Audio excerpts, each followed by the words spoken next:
C'est l'heure de l'information sur Prime News TV Bénin. Mesdames, Messieurs, bonsoir. Bienvenue dans ce journal. Tout de suite, les titres. Démarré il y a quelques jours, le jeûne musulman se poursuit. Quelle prédisposition faut-il avoir pour jouir des grâces de ce mois de Ramadan? À suivre dans ce journal les conseils de dignitaires musulmans.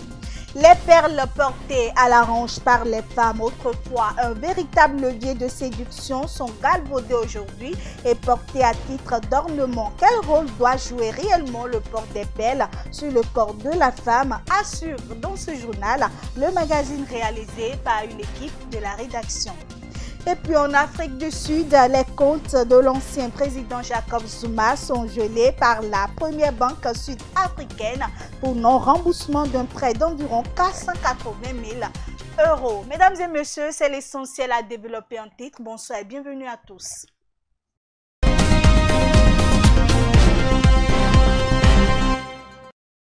Le mois du Ramadan est un mois pieux, plein de bénédictions et de grâces. Quelle attitude faut-il avoir pour entrer dans les bonnes grâces de ses faveurs? Suivons ici Lawal Taïrou, imam de la mosquée centrale interuniversitaire de Zopa, secrétaire général de la communauté musulmane d'Akassato. Celui qui a envie, puisque c'est une grâce de Dieu, de vivre un moment de Ramadan jusqu'à un autre moment. Celui qui a envie, le musulman qui a envie et qui voit l'arrivée de ce mois de Ramadan, de jeûne obligatoire, la toute première chose qu'il incombe, c'est de prendre les dispositions pour jeûner convenablement ce mois. Tant qu'il n'est pas malade, tant qu'il n'est pas en état de voyage perturbant, tant qu'il n'est pas en état de lochi ou de menstrue, tant qu'il dispose déjà toute sa faculté mentale, psychique, alors le jeûne devient obligatoire pour lui. C'est la toute première chose. Et deuxième chose qu'on ne doit pas oublier, le tout ne suffit pas seulement de ne pas manger ou de ne pas boire dès l'aube jusqu'au coucher du soleil. Ce n'est juste qu'une portion, une petite portion du jeûne, ça. Le jeûne du Ramadan va au-delà de la privation des manger et des boissons. Au-delà du fait que le musulman ne doit ni manger ni boire dès l'aube jusqu'au coucher du soleil, il doit également sacrifier à d'autres traditions qui consistent tout simplement à éviter, numéro 1, des propos frivoles. Comme l'a déjà dit le prophète Mohammed, sallallahu alayhi wa sallam, celui qui ne s'abstient pas des paroles mensongères alors qu'il est en état de jeûne, Dieu n'a nullement besoin de sa privation du manger et du boire. C'est-à-dire, si je jeûne et mon jeûne ne m'empêche pas de dire de n'importe quoi sur les autres, ce que moi-même je n'aurais pas aimé qu'on dise sur ma propre personne. Je me fais le plaisir de dire cela sur les autres. Alors que je suis en état de jeûne, ce jeûne n'a aucun sens auprès de Dieu Tout-Puissant. Donc, à part le fait de ne pas manger, il faut faire jeûner sa langue. Ne pas mentir, ne pas dire de n'importe quoi. Faire jeûner également ses yeux en évitant de contempler des choses interdites, des films obscènes, toutes choses qui peuvent provoquer l'envie auprès du sexe féminin ou du sexe masculin en état de jeûne. On doit tout faire également pour l'éviter. L'autre élément fondamental qu'on ne doit nullement perdre de vue, c'est de voir l'objectif que nous visons en jeûnant le Ramadan. Et l'objectif l'est déjà rattaché dans le verset qu'on a lu tantôt, c'est comment faire pour atteindre le degré des pieux. Et ça a un prix à payer. Pour atteindre ce degré-là, il faut forcément respecter tout ce qui rentre dans le cadre des prescriptions d'Allah tout au long de ce mois de Ramadan-là. Nous avons les prières. Je ne dois pas jeûner pour que les faiblesses, la fatigue du jeûne m'arrachent les 5 prières obligatoires. C'est ce que nous constatons généralement quand on jeûne, parce qu'il est fatigué physiquement, il va dire bon, je vais dormir. Et peut-être après la prise de repas de l'aube, c'est le sommeil. Et il va sacrifier la prière de l'aube. Et en pleine journée, sous l'effet de la fatigue également, il laisse peut-être les prières de la mi-journée. Et malheureusement, c'est le soir, vous allez le voir en train de courir vers les prières nocturnes, où les mosquées sont un peu remplies, oubliant que ces prières que nous accomplissons pendant ce mois de Ramadan, certes, ça a beaucoup d'avantages. Parce que le prophète Mohammed, sallallahu alayhi wa sallam, qui veut dire, celui qui passe les nuits de Ramadan en prière, Dieu va lui pardonner ses péchés antérieurs. Et c'est ce qui amène beaucoup de musulmans les soirs, après avoir rompu le jeûne, on remplit les mosquées en prière. Mais il y a des prières avant cela. Les 5 prières obligatoires, là, ça fait partie des piliers de l'islam, exactement comme le jeûne également fait partie des piliers de l'islam. Et accompagner à cela maintenant les actes surérogatoires, qui ne sont pas obligatoires, mais qui ont des récompenses énormes. Comme par exemple, lire le Coran, comme par exemple, penser aux démunis, ceux qui n'ont de quoi manger le repas de l'aube, ils n'ont de quoi rompre leur jeûne le soir, voler au secours de ces différentes personnes vulnérables et toutes sortes de manifestations allant dans le sens d'encourager les gens, de voler au secours des plus pauvres. Le musulman doit également faire partie manifestée, puisque le prophète Mohammed sallallahu alayhi wa sallam dit Afdal sadaqati fi Ramadan ou kaman qala Rasul, la meilleure d'aumône qu'on puisse faire, c'est celle durant ce mois de bénédiction qui a pour nom le mois de Ramadan. Depuis quelques années, les tresses traditionnelles ont progressivement disparu pour laisser place aux tresses occidentales. La génération actuelle des jeunes filles font recours de plus en plus aux cheveux artificiels pour se tresser. Mais qu'est-ce qui explique cette préférence aux mèches malgré leur coût parfois exorbitant? Quelques citoyens tentent d'apporter des éléments de réponse. La disparition des tresses africaines ne s'explique par la mondialisation d'abord parce qu'on constate que tout le monde veut être à la mode. Ce qu'on a vu à l'Occident, on veut aussi voir ça chez nous, on veut faire ce qui n'est pas le sien et tout. On a compris, nos jeunes filles, elles aiment trop copier ce que les Occidentaux font. C'est le cas par exemple des mèches brésiliennes qu'elles payent, les mèches, tout ce qu'elles mettent sur la tête pour se faire belle. Peut-être bon, c'est pour plaire aux garçons ou bien c'est peut-être pour être à la mode. Moi, je pense qu'il y a pour certaines personnes, bon, c'est l'envie de ressembler aux Américains ou bien de se rendre belle. Ouais. Mais il y a d'autres, c'est pour attirer des hommes à leur façon. Juste pour se rendre belle, juste avec la beauté, ils rentrent dans la rue, beaucoup de personnes peuvent les arrêter. Les jeunes filles d'aujourd'hui évoluent avec la mode. Les anciennes tresses ne sont plus à la mode et tu ne peux pas leur demander d'adopter les pratiques des temps anciens.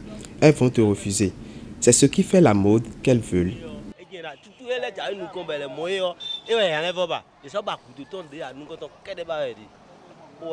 Si les gens ont tendance à vouloir se conformer à la tresse européenne, il y a 3 raisons. La première raison, elle est simple. Le suivisme. Les réseaux sociaux sont là, tout le monde veut se faire chiant, tout le monde veut se passer pour une exhibitionniste. Ah, moi, mais je suis dans la cadence, moi, mais je dois me montrer beau, donc je dois me conformer à la tresse européenne. Parce que c'est joli. Nul ne peut résister à tout ce qui est méga, lourd, tout ce qui est beau, tout ce qui est attirant, attrayant. En fait, c'est joli. Parce que l'homme aime tellement sa peau. Du coup, tout ce qu'on peut voir, tout ce qu'on voit sur les réseaux sociaux, à l'interne, à l'externe, sur le plan international, c'est beau quoi. Il y a d'abord le suivisme. Parce que dès qu'on voit une fille qui a les mèches naturelles, on trouve déjà qu'elle est trop partie, on veut faire comme elle. Et puis, on peut dire qu'il y a aussi le développement, le monde évolue. Et comme nous, les Africains, nous avons l'habitude de vouloir et de toujours copier les Blancs, c'est ce qui pousse les jeunes filles, en fait, à lisser leurs cheveux et à mettre des mèches naturelles au détriment des nattes. Des cheveux, exemple, à tige de corps, les trucs là, en fait, elles trouvent que ce n'est plus à la mode. Elles ne peuvent pas mettre ça et sortir de chez elles. C'est une honte pour elles, en fait. Donc, c'est ce qui explique la disparition. Elles ont honte, c'est tout. Les perles, une fois sur le corps de la femme, deviennent un outil de séduction qui joue un rôle non négligeable dans la vie du couple. Mais quelle importance revêt le port des perles sur le corps de la femme? Élément de réponse dans ce magazine réalisé par Virginie Kassa et Fréjus Ajavon. Élément révélateur de la personnalité féminine, les perles, encore appelées baya, revêt une importance capitale au sein de la culture africaine. Pour certaines femmes, elles constituent des éléments de séduction dans le couple. Premièrement, si tu portes, c'est bon pour nous-mêmes. Ça attire notre papa à la maison. Si tu portes ça, c'est bon pour notre mari. Les femmes devaient porter les perles en temps normal pour pouvoir séduire les hommes en fait. C'est ça qui est bon pour la femme. Il y a d'autres, on appelle ça Djanana. Il y a d'autres, on appelle toi et moi. Il y a d'autres, on appelle, comment je vais dire, Attention. Bon, il y a différents types de noms en fait. En tant qu'une vraie femme, tu devrais porter les perles. Parce que c'est ça qui séduit les hommes au lit en fait. Papa adore ça. Il y en a qui sont mécontents quand ils ne voient pas les perles autour de la hanche d'une femme. D'autres utilisent leurs propres sous pour en acheter à la femme. Mais l'usage de cet instrument de séduction n'est plus en vogue, comme dans les temps anciens, au dire de certains hommes. Aujourd'hui, je ne vois plus trop ça. Mais je vois dans les centres d'artisanat, les filles se promènent pour aller chercher des perles, pour faire impressionner aussi certains hommes qui aiment ça. Aujourd'hui, maintenant, il y a des garçons qui ne trouvent pas le perles, ils ne veulent pas tout chercher. À partant, comme ça, le garçon te regarde derrière. Si tu portes le perles ou pas, le garçon va savoir. Avec une multitude de couleurs, le port de ces instruments, selon le sociologue, relève toutefois d'une dimension individuelle et ne saurait être une obligation. Parfois, nous pouvons relever les facteurs environnementaux ou de proximité qui sont des facteurs qui développent au sein de chaque personne, de chaque femme, l'importance de porter une perle. Et parfois, c'est une tradition qui se transmet de mère à fille, et cela pendant des générations. Donc je veux relever la dimension volontaire et personnelle de porter ou non la perle chez chaque individu ou chez chaque femme.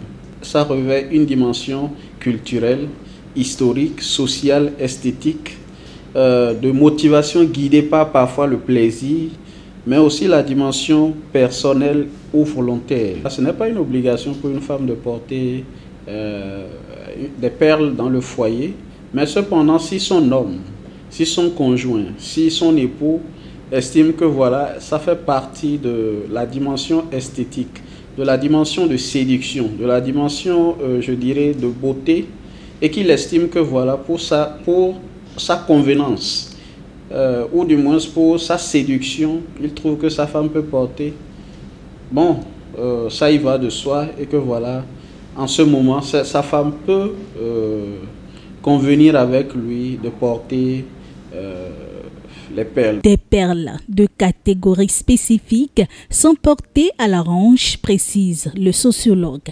Elles peuvent être également à l'origine des accidents de circulation.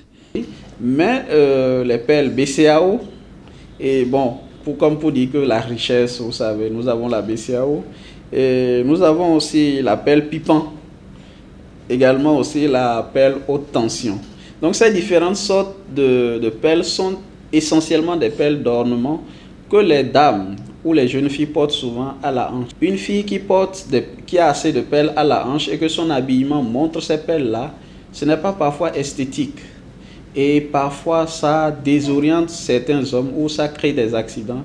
Parfois certains, à cause de cette dimension-là, préfèrent ne pas mettre ces perles. Outre la dimension esthétique que revêt le port des perles, celle spirituelle n'est pas occultée. Cela embête d'autres personnes dans leur dimension spirituelle, dans leur façon d'adorer leur Seigneur. Et parfois ces perles-là sont beaucoup plus, relèvent parfois du ressort satanique, excusez-moi le terme, ou parfois du ressort culturel ou spirituel. Mais je veux relever ici la dimension beaucoup plus parfois culturelle ou de tradition, ou parfois c'est dans nos cultures, vous allez voir certaines personnes porter des perles autour des bras. Parfois cela revêt la dimension culturelle ou je dirais de sacrifice en rapport avec ce qu'on a comme situation sociétaux ou environnementaux liés à un problème spirituel. Les utilisateurs de cet ornement lancent un appel à toutes les femmes. C'est bon pour notre papa. Si tu portes ça, ils ne vont plus regarder derrière. À chaque fois, ils vont penser à nous quand on porte ça. Selon moi, les femmes qui ne portent pas les perles, elles sont des serpents en fait. Parce que c'est des serpents qui ne portent pas les perles en fait. Parce que en tant qu'une vraie femme, tu devrais porter les perles. Parce que c'est ça qui séduit les hommes au lit en fait. L'on retient tout de même que le port des perles varie d'un individu à un autre, d'une culture à une autre et d'une civilisation à une autre. De nos jours, hommes et femmes s'adonnent de plus en plus au jeu de hasard. L'incertitude de gagner ou le risque de perdre ne sont plus des facteurs qui semblent freiner leur addition pour ces jeux. Suivons ici quelques citoyens qui se sont prononcés sur la question. La vie, c'est un choix. Si tu as choisi de jouer les jeux de hasard, c'est ton choix. Moi, je ne crois pas en ça. Je crois à mon travail, en fait. Je travaille et puis voilà. Et je sais qu'un jour, Dieu va bénir et j'irai de l'avant. Donc moi, je ne crois pas aux jeux de hasard. Je ne joue pas. Tout jeu, c'est un business. C'est un business. Celui qui est en train d'organiser son jeu de hasard, il sait que lui-même doit gagner. Donc forcément, il peut avoir 20 personnes qui ont joué. 2 personnes peuvent gagner. Et 18 personnes peuvent être perdants. Donc c'est du business quoi. Il ne faut pas qu'eux ils ont de l'argent, ils sont en train de distribuer ou bien ils sont en train d'envoyer ça en l'air. Non, c'est du business. Lui-même doit gagner de l'argent derrière. Donc ce que je conseillerais que il faut travailler quoi. Il faut croire en soi. Il faut croire en soi, tout ce qu'on fait et travailler chaque jour. Un jour Dieu va bénir votre travail. C'est devenu une habitude. Et à chaque fois, ils sont en train de regarder l'heure. Ah, il s'en va être 11h, ah, il s'en va être 14h, il s'en va être 18h. Et vraiment, je vois que tout le monde a pris goût. Je pense que l'addiction au jeu de hasard, ce n'est pas une bonne chose. Parce qu'aujourd'hui, nous voyons les vices que ça engendre. Il y a des gens aujourd'hui, lorsqu'ils prennent le salaire, ils investissent tout de gens. Il y a même des gens, ils vont jusqu'à prêter de l'argent pour investir dans OneXBet ou bien en tout cas dans tout ce qui a rapport avec les jeux de hasard. Sans savoir que tout ce qui se passe sur les réseaux, c'est-à-dire il y a des influenceurs qui publient par exemple qui gagnent des millions, ce qui n'est pas le cas parce qu'aujourd'hui nous avons Photoshop, nous avons les logiciels de montage de photos et les gens les montent et ils ne veulent pas comprendre ça. Et ça engendre beaucoup de dégâts. Il y a des gens qui entrent dans la dépression, il y a des gens qui se suicident, il y a des gens qui accumulent des dettes à cause des jeux de hasard. Donc les uns et les autres doivent prendre conscience, notamment les jeunes, doivent prendre conscience de l'envergure de la situation, des conséquences qui peuvent découler de l'addiction aux jeux de hasard et laisser ça, parce que c'est pas bien, c'est pas du tout bien. Les jeux au hasard, bon, c'est quelque chose qui est bon et qui est aussi mauvais. Le mauvais côté, bon, c'est quand c'est quelque chose que tu vas jouer, que tu joues, mais c'est pas si rentable que ça. Tu investis gros peut-être, mais tu vas gagner moins. Et moi qui suis ici, je préfère investir dans un business qui va le plus me rapporter que dans un business dans lequel je vais plus investir plutôt, mais gagner moins. Le bon côté, bon, il y a des gens qui gagnent. Il y a plein de gens qui gagnent. J'ai des amis au boulot qui jouent le OneXBet de l'auto qui gagnent très bien. Si j'ai un membre de ma famille ou quelqu'un, un ami très proche que j'aime tant qui fait ça, moi je vais le déconseiller. Moi je dis que pour moi, la vie que moi j'ai apportée pour les jeux de hasard, c'est que ce n'est pas une bonne chose pour ceux qui jouent.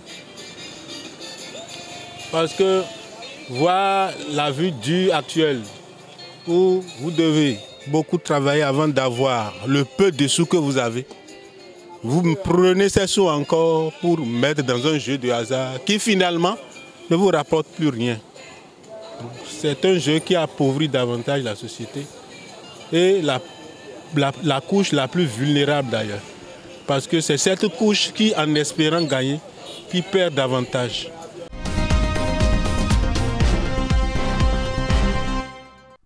Le condensé de l'actualité internationale, c'est avec Priska Roissou. Au Nigeria, pour améliorer l'accès à l'électricité, les Nigérians se tournent vers les panneaux solaires. Malgré qu'ils sont dotés d'une capacité à produire 13 000 MW pour une population de 210 millions d'habitants, ils n'en produisent qu'une fraction, ce qui les pousse à construire une centrale solaire de 20 MW, et cela en partenariat avec une entreprise locale. Au Sénégal, la société civile, par une plateforme, interpelle les autorités par rapport à la présidentielle. À cet effet, le dimanche prochain, 7 millions de Sénégalais sont appelés aux urnes pour choisir entre le candidat du pouvoir et 18 autres hommes et femmes concurrents afin de tourner cette page d'interminables confrontations politiques.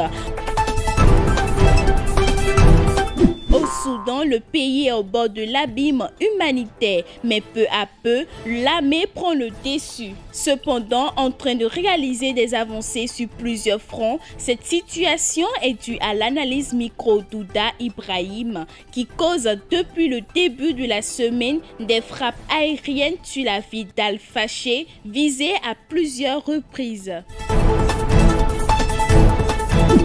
En Afrique du Sud, les comptes de l'ancien président Jacob Zuma furent gelés par la première banque sud-africaine, ceci suite à un non-remboursement d'un prêt d'environ 480 000 € pour la campagne d'un nouveau parti, le MK. Aux États-Unis, des policiers du Mississippi sont lourdement condamnés pour avoir torturé 2 Afro-Américains. Avec une peine de 40 ans de prison, ces 6 agents du shérif ont été accusés pour avoir pratiqué des actes violents sévères et d'insultes de racistes à l'endroit des 2 hommes noirs parce qu'ils étaient en compagnie d'une femme blanche.